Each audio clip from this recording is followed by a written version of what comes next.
Hey, what's up everybody? This is Dom, and today we are comparing the Galaxy S5 to the iPhone 5S. Now I realize these are two completely different devices and it's kind of like comparing apples to oranges, but I thought we would compare the two and see how they differ. So one thing you may have noticed already is the size. Obviously the Galaxy S5 is way bigger than the iPhone 5S. It's rocking a 5.1 inch display and the iPhone 5S only has a 4-inch display, so that's definitely going to be a huge difference there. But on the top side of the device, as you can see, we have a headphone jack, an infrared blaster, and a microphone on the S5, where we just have a lock button on the iPhone 5S. Taking a look at the side of the device, as you can see, the iPhone 5S has a SIM card slot, whereas the Galaxy S5 just has a lock button. The SIM card slot for the S5 is under its back panel. Now, taking a look at the bottom of the device, this is where things get a little bit different. We have a speaker and microphone on the 5S, a lightning port, and a headphone jack, where the Galaxy S5 has just one USB 3.0 charging and sync port. Moving along to the other side, as you can see, both devices have volume controls, but the iPhone 5S does have a mute switch on the side as well. One feature that both of these devices do have in common is a fingerprint scanner that's built around the home button.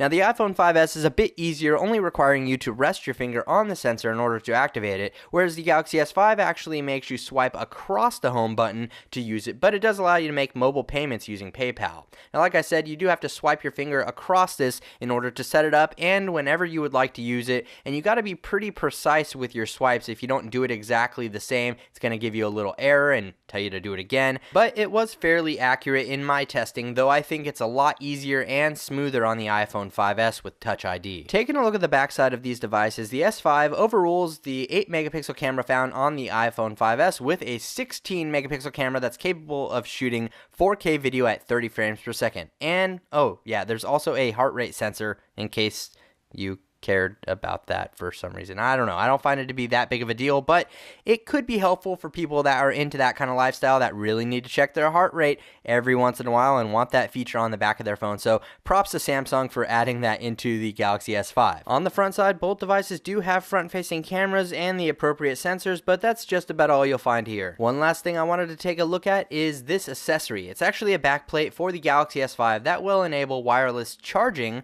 on the S5, so you'll have to purchase this backplate and then you can purchase the wireless charging pad from Samsung and be able to wirelessly charge your device just by setting it on the pad. Now obviously this is going to cost you extra, but it's something that the iPhone is not currently capable of in its native form. Now just for kicks, I did want to give you guys this comparison shot of the S5, the S4, the Moto X, and the iPhone 5S just so you can get an idea of exactly how big the Galaxy S5 is if you've seen any of the other three devices. So I hope you guys enjoyed this video, and if you did, be sure to hit that thumbs up button as it does help out the channel a lot, and be sure to subscribe for more Galaxy S5 content in the future. Thanks again for watching everybody, I really appreciate it. This is Dom, and have a great day.